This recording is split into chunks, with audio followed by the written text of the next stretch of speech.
여러분, 방문을 딱 열고 들어서는 순간에 말이죠. 네.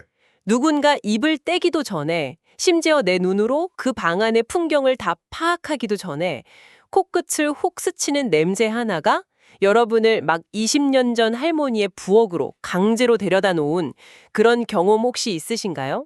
그거 뭔지 확 알죠. 저도 그런 적 엄청 많거든요. 그쵸. 이 후각이라는 게 참 신기한 게 논리나 이성을 거치질 않잖아요. 맞아요. 그냥 뇌의 감정 중추를 곧바로 막 다이렉트로 장악해버리니까요. 네네. 그래서 냄새는 단순히 여기 무언가가 있다는 그 정보의 차원을 완전히 넘어선다고 봅니다. 그 존재의 본질 자체를 단숨에 우리 뇌리에 콱 각인시켜버리잖아요. 진짜 동의합니다. 시각적인 이미지는 사실 금방 잊혀지거든요. 그런데 특정 공간이나 어떤 사람에게서 났던 고유의 채취나 향기는 진짜 수십 년이 지나도 엄청 생생하게 남곤 하죠. 와, 맞아요. 어떤 사람을 딱 떠올렸을 때 그 사람이 했던 말이나 뭐 입었던 옷보다 그 사람의 풍기던 특유의 분위기 있잖아요. 그러니까 일종의 삶의 냄새가 먼저 떠오르는 것도 다 같은 이치죠. 아, 삶의 냄새. 바로 그 지점입니다. 오늘 저희가 이 딥다이브에서 파헤쳐 볼 주제가 바로 그 삶의 냄새거든요.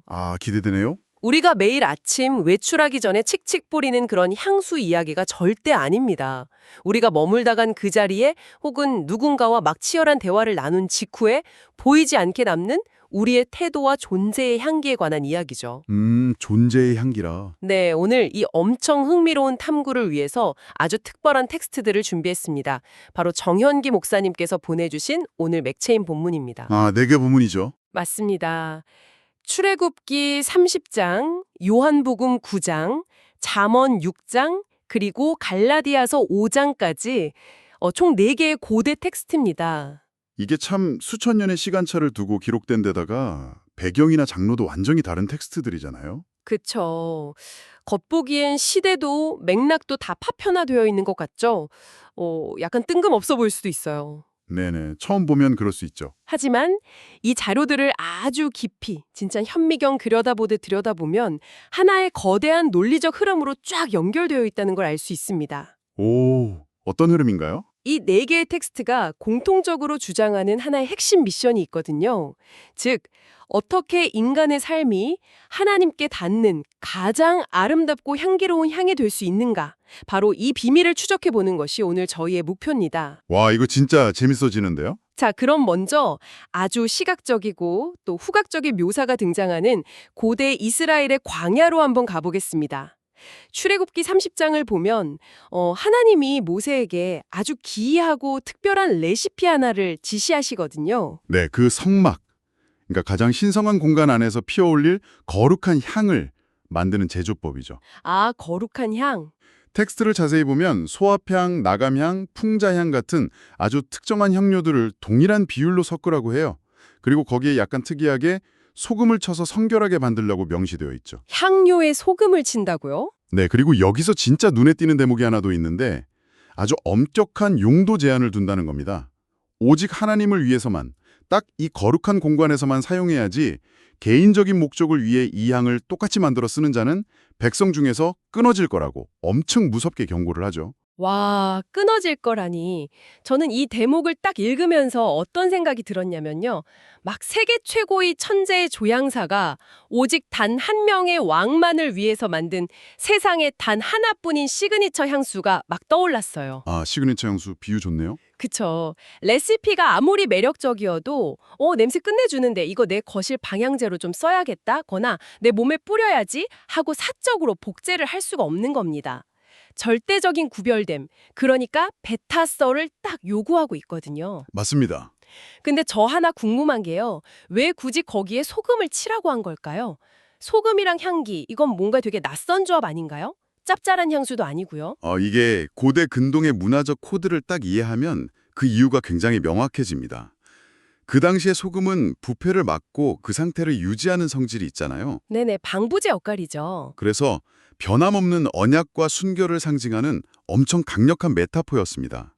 그러니까 향에 소금을 친다는 건 이 향기가 습도나 온도, 즉 일시적인 감정이나 외부 상황에 따라 절대로 변질되지 않는다는 걸 의미하는 거죠. 아하, 변질되지 않는다. 하나님과의 관계에서 영원하고 부패하지 않는 그 순결함을 끝까지 유지하겠다는 선언과도 같은 겁니다. 와, 그러니까 내 기분이 막 좋을 때만 혹은 내 통장의 잔고가 여유로울 때만 뿜어내는 그런 선택적인 향기가 아니라는 거군요. 정확합니다. 이 거룩한 향의 본질은 결국 우선순위의 재조정을 요구하는 텍스트로 읽어야 해요. 우선순위요? 네, 내 삶에서 풍기는 냄새를 타인에게 잘 보이기 위해서 혹은 내 만족을 위해서 막 인위적으로 꾸며내는 게 아니라는 거죠.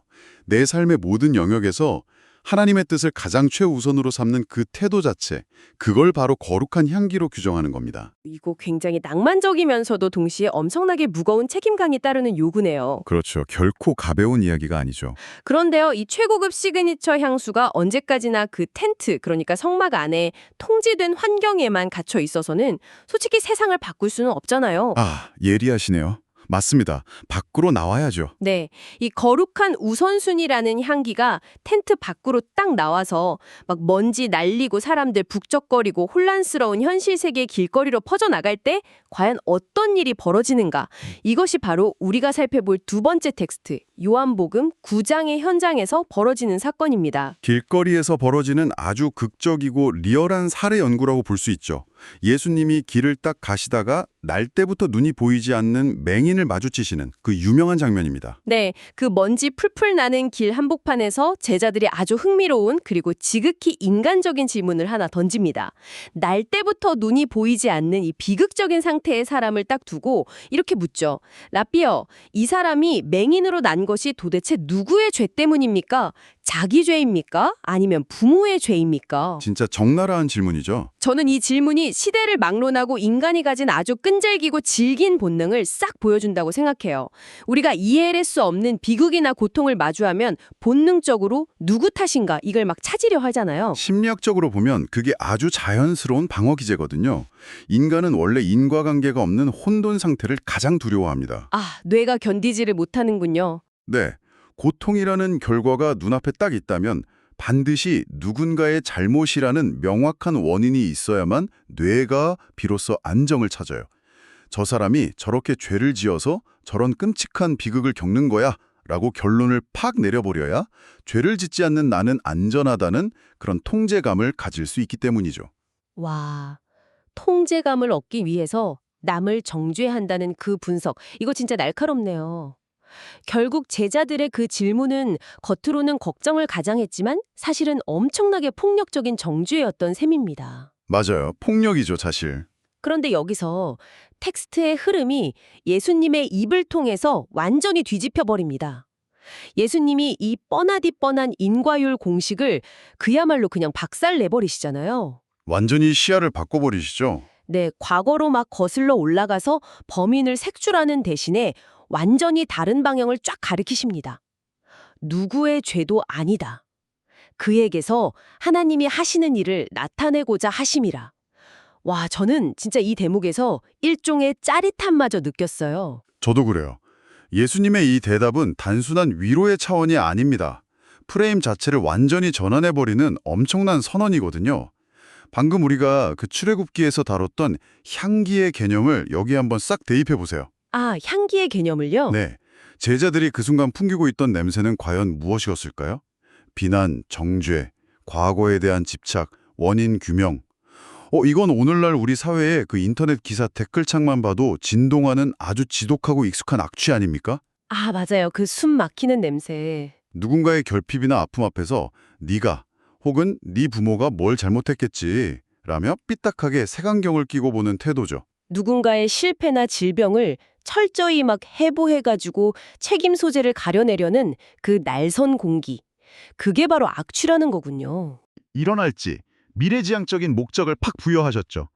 타인을 향한 비난과 혐오가 가득한 세상에서 누군가의 결핍 속에서 오히려 하나님의 뜻을 발견하고 그 영광을 드러내는 것. 네네. 요한복음의 이 텍스트는 이것이야말로 세상을 정화하는 가장 강력하고 실천적인 향기라고 지금 강력하게 주장하는 겁니다. 아, 정죄의 악취를 목적의 향기로 덮는다. 솔직히 이론적으로는 정말 완벽하고 너무 아름다운 삶의 방식입니다. 그런데요. 네, 그런데요. 여기서 제 안에 약간 현실적인 반골 기질이 고개를 딱 듭니다. 우리가 일상에서 누군가의 결점을 지적하는 대신에 하나님의 뜻을 기대하고 돕는 거. 네, 좋습니다. 머리로는 알겠어요. 그쵸, 머리로는 다 알죠. 그런데 매일 아침 복잡한 출근길에 혹은 직장에서 상사한테 엄청 깨지고 스트레스 팍팍 받는 화요일 오후에 수많은 선택의 갈림길에서 과연 무엇이 진짜 하나님의 뜻인지 우리가 실시간으로 어떻게 알 수 있을까요? 아, 쉽지 않죠. 우리에겐 막 실시간으로 경로를 이탈했습니다 하고 방향을 알려주는 내비게이션 같은 게 진짜 절실하게 필요하지 않습니까? 훌륭한 질문입니다. 진짜 현실적인 고민이죠. 목적을 향해 가라는 그 방향성은 알겠는데 그럼 구체적으로 어떻게 갈 것인가에 대한 방법론이 필요하잖아요. 그 실질적인 해답, 즉 매일의 삶의 매뉴얼을 다루고 있는 것이 바로 세 번째 텍스트인 잠언 6장입니다. 아, 잠언으로 넘어가는군요. 솔로몬은 여기서 지혜를 이야기하면서 아주 구체적이고 일상적인 실천 방안을 제시하거든요. 아, 알아요. 그 유명한 거 있잖아요. 게으른 자에게 개미에게로 가서 그 하는 것을 보고 지혜를 얻으라고 완전 뼈를 때리는 부분 말이죠. 맞습니다. 완전 명언이죠. 그리고 이어지는 20절과 21절의 명령이 아주 흥미롭습니다. 내 아비의 명령을 지키며 어미의 법을 떠나지 말고 그것을 항상 내 마음에 새기며 내 목에 매라.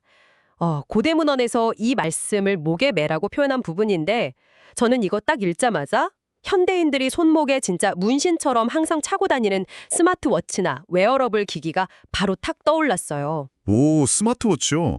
아주 재미있는 접근이네요. 그 스마트워치랑 고대 지혜 문학의 연결이라 어떤 면에서 딱 그렇게 느끼셨어요? 생각해보세요. 우리가 스마트워치를 차고 일하다 보면 1시간쯤 꿈쩍도 안 하고 모니터만 보고 앉아있을 때 손목에서 징 하고 진동이 딱 오잖아요. 일어날 시간입니다.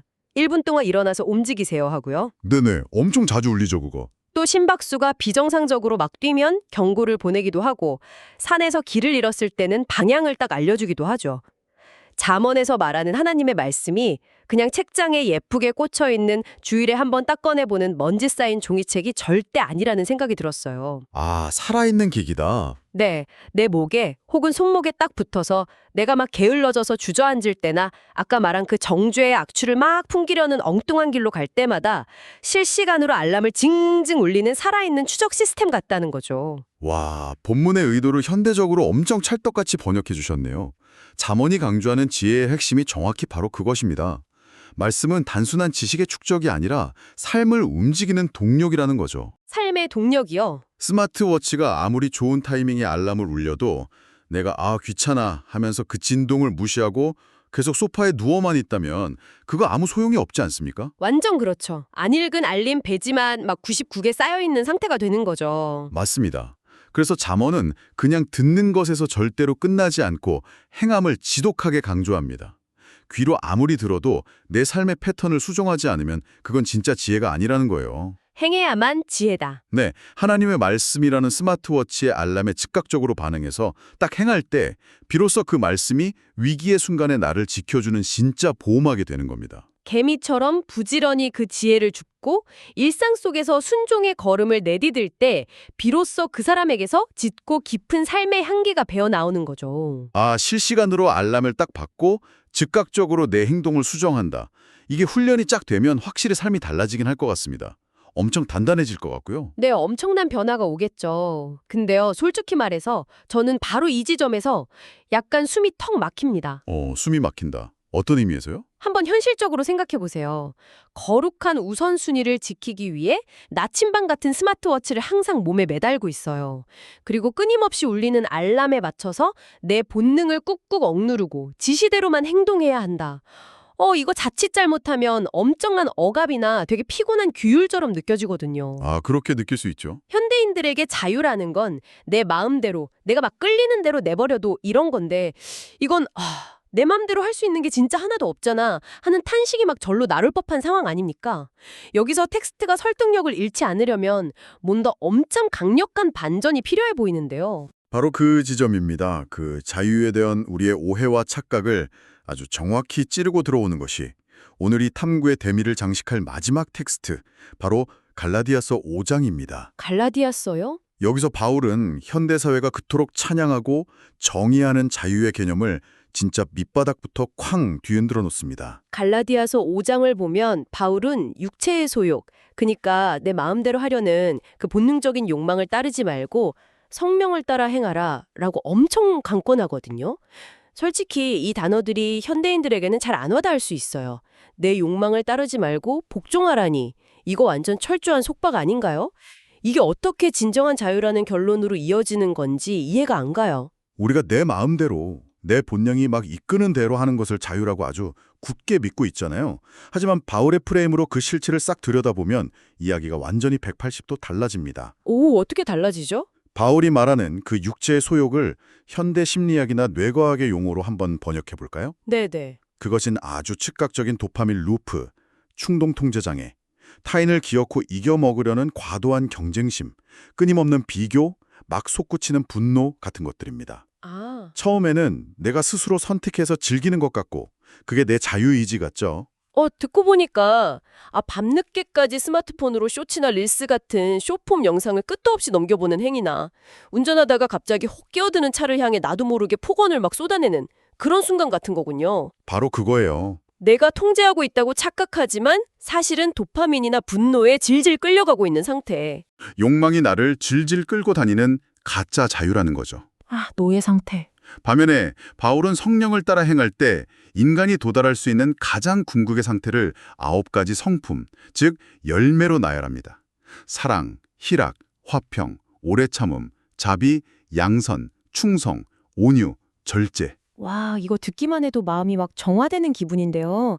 마치 최고급 향수에 그 베이스 노트, 미들 노트, 탑 노트가 완벽하게 어우러져서 만들어내는 엄청 조화로운 레시피 같네요. 표현이 예술이네요. 그리고 여기서 바울이 이 논리에 쐐기를 박는 아주 유명한 문장을 딱 덧붙입니다. 이 같은 것을 금지할 법이 없느니라. 금지할 법이 없다. 이 문장의 무거운 무게를 한번 생각해 보세요.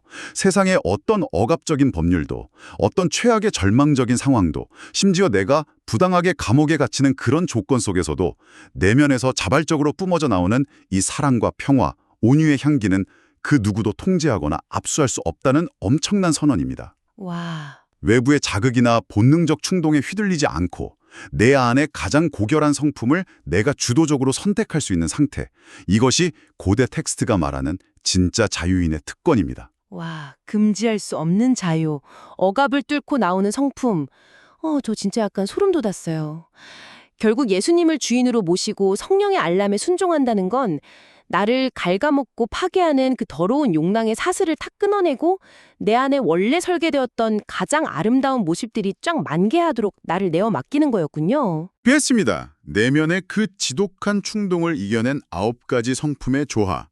그것이야말로 오늘 우리가 다루는 이 모든 텍스트가 가리키는 궁극적인 지향점, 즉 하나님이 받으시기에 가장 아름다운 삶의 향기가 되는 겁니다. 정말 압도적인 논리 전개네요. 오늘 저희는 막 파편화되어 있는 줄 알았던 4개의 텍스트가 어떻게 거대한 하나의 명화 같은 그림으로 맞춰지는지 확인했습니다. 네. 출애굽기를 통해서 내 삶의 가장 깊은 곳에 하나님을 두는 우선순위의 재조정이라는 향기의 배합 비율을 보았고요. 그리고 요한복음을 통해서 그 향기가 텐트 밖으로 딱 나와서 타인을 향한 정주의 악취를 목적과 미래라는 향기로 덮어버리는 기적을 목격했죠. 네. 이어 잠언을 통해서는 그 목적을 향해 걸어가는 매일매일의 일상 속에서 우리를 바른 길로 실시간 안내해주는 말씀이라는 웨어러블 기기의 중요성을 깨달았습니다. 맞아요. 마지막으로 갈라디아서는 본능에 질질 끌려다니는 가짜 자유의 악취를 훌훌 벗어던지고 세상의 어떤 법으로도 막을 수 없는 성령의 9가지 열매야말로 우리가 뿜어낼 수 있는 궁극의 자유이자 향기임을 완벽하게 논증했습니다. 완벽한 요약이네요. 결국 정영기 목사님께서 보내주신 이 4개의 본문은 한치의 오차도 없이 우리의 삶은 하나님께 닿는 짙고 거룩한 향기여야 한다는 명제로 수렴합니다. 자, 이제 이 깊고도 놀라운 탐구의 여정을 마무리하면서요. 텍스트가 던져준 이 무거운 질문들을 청취자 여러분에게 직접 던지고 싶습니다. 네. 지금 출근하느라 운전 중이시든 아니면 집에서 설거지나 청소를 하고 계시든 스스로 잠시만 멈춰서서 솔직하게 답해 보셨으면 좋겠습니다. 첫째, 지금 이 순간 여러분의 삶을 실질적으로 지배하고 통제하는 것은 과연 무엇입니까? 실시간으로 알람을 마구 울려서 나를 바른 길로 인도하는 하나님의 지혜입니까? 아니면 세상이 주입한 화려한 가치관과 끄들 모르는 도파민의 욕망입니까? 둘째, 여러분은 스스로 진짜 자유롭다고 느끼십니까? 아니면 겉으로만 자유라는 번듯한 이름표를 단 채로 속으로는 분노와 이기심, 타인을 향한 비난이라는 육체의 소욕에 속절없이 노예처럼 끌려다니고 있습니까? 셋째, 타인의 결점이나 도저히 이해할 수 없는 비극을 마주했을 때 여러분은 본능적으로 막 누구의 탓인지를 찾아내 정죄의 메스를 들이대는 편이신가요? 아니면 그 암담한 상황 속에서도 하나님이 어떤 선한 목적을 이루실지 기대하며 돕는 편이신가요? 이 질문들은 참 우리의 감춰진 본성을 깊숙이 찌르는 아주 불편한 도구들입니다. 하지만 우리가 이 불편함을 핑계대고 피하지 않고 정면으로 딱 마주해서 일상의 패턴을 조금씩 수정해 나갈 때 비로소 우리 삶에서 풍기는 냄새에 그 화학적 성질이 근본적으로 변하기 시작할 겁니다. 맞습니다. 오늘 저희의 딥다이브 대화는 여기서 마침표를 찍지만 방금 드린 이 질문들은 여러분의 내일 그리고 모레의 치열한 일상 속에서 계속 알람을 울려야만 할 겁니다. 계속 울려야죠. 오늘 오프닝에서 저희가 나눴던 냄새의 강력한 힘, 다들 기억하시죠? 단지 여러분이 어떤 방에 탁 들어서기만 해도 그 공간의 공기가 미묘하게 싹 달라지는 그 느낌 말입니다. 오늘 하루 여러분이 바쁘게 걷는 거리, 치열하게 일하다 머물다 떠난 자리, 누군가와 막 웃고 화내며 대화를 나눈 그 좁은 공간에는 과연 어떤 냄새가 남아 있을까요? 나를 어떻게든 증명하려 애쓰면서 남을 깎아내리는 짙고 매캐한 에고의 냄새일까요? 아니면 세상이 절대 억압할 수 없는 그 진짜 자유에서 우러나오는 하나님을 향한 맑고 깊은 성품의 향기일까요? 이 마지막 질문의 여운을 여러분의 코끝과 마음 깊은 곳에 남기면서 오늘 더 딥다이브 탐구를 마치겠습니다. 함께해 주셔서 진심으로 감사합니다.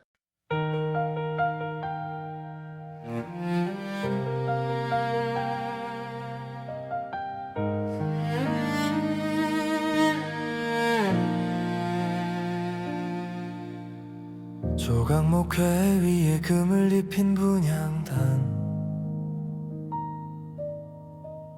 아침 저녁 끊이지 않는 등불 곁에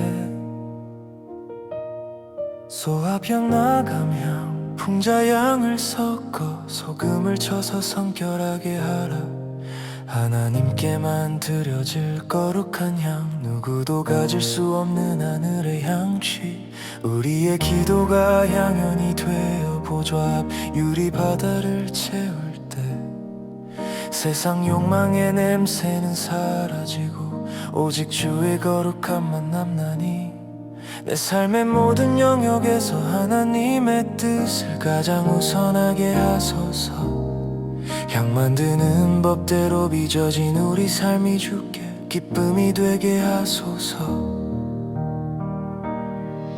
오직 성령을 따라 행하며 그리스도의 향기를 날리리라 육체의 소욕을 거스르고 성령의 법 안에 자유를 얻었으니 사랑과 희락과 화평 오래 참음과 자비와 양선 충성과 온유와 절제의 열매로 하나님께 영광 돌리리 이 같은 것을 금지할 법이 없나니 주와 함께 걷는 길이라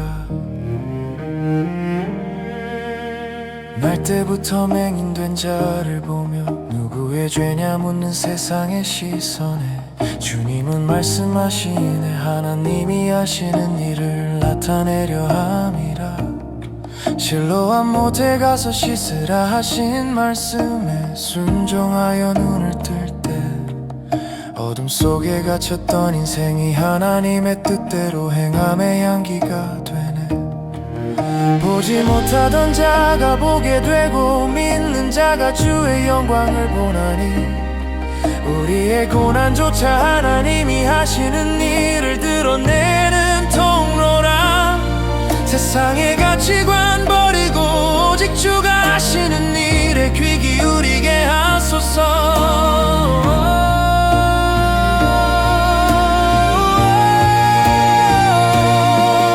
오직 성령을 따라